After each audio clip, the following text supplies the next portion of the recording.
zaɓe ba. Kai lallai shugabanmu ba shi da tamka, duk mai ja da shugaba shi ya yi hauka, domin kafiran badar sun sha tafka,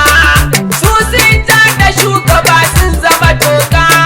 duk mai kin shugaba ba zai lastin ba. Kai lallai zagayya ba shi da wasa, shi ke koran mai warki ko gasa, domin duka duniya kai shedarsa, duk wani jarumi yana ɗan tsoronsa,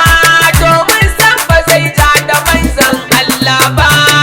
Assalatu wassalamu alaika ya jarumin sadaukin da ba shi da tamka, mayakin da ke sa ku Paris ya hauka, wallahi da babu mai ja da kai fata sai ya zama toka, dan naji salon yakin ka shi ke sa makiyasi kuka, wa'inda suka tsaya a gida ba su fito ba ciwon zuciya ya kashe su, sabida sun ja da shugaban da baya wasa, ya bai rushe shirka ya karya gumaka, gashi ka zo da bautar Allah, ya wanda ya kore wa Allah kishiya ka kakkashe makiya, gashi ka mamaye duniya, ka sauya wa arna tsari ta karfin siya, ka juya musu alƙibla, masu taurin kan da suka ce za su ja da kai ka shafe babinsu, ka kama wasunsu a matsayin ribatattu, ya sayyidina rasulullahi sallallahu alaihi wasallam. Soyayyar dan Amina ai sirri ce, duk mai san shugaba ba zai dace ba. Sirri daudin kenan kun ji bayani, wacce nake batun badar ne igiwani, ga ƙarshen yakin sai dai ku jira ni, zan koma Madina ni zan yi bayani, akan kamammin da su ba su yi nasara ba. An koma Madina kowa na murna, da komawa garin fa sai rai yayi kuna,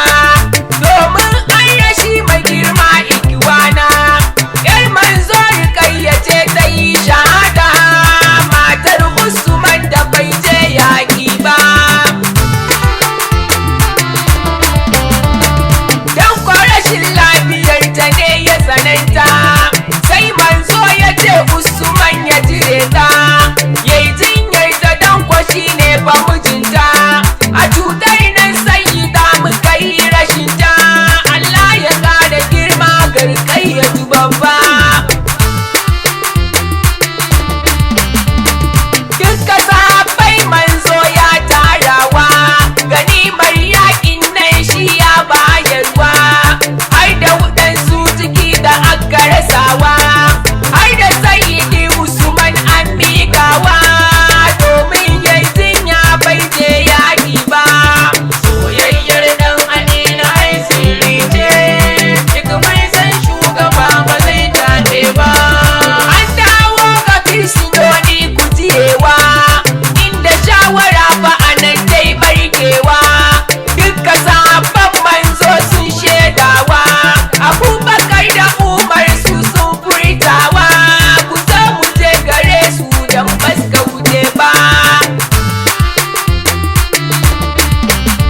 Sai ni Faruk anan ya ce ai a kashe su, dan ɗaukar fansa a kauda irin su,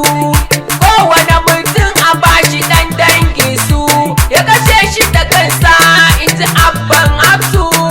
dan ya kauda kafir ba zai zaɓe ba.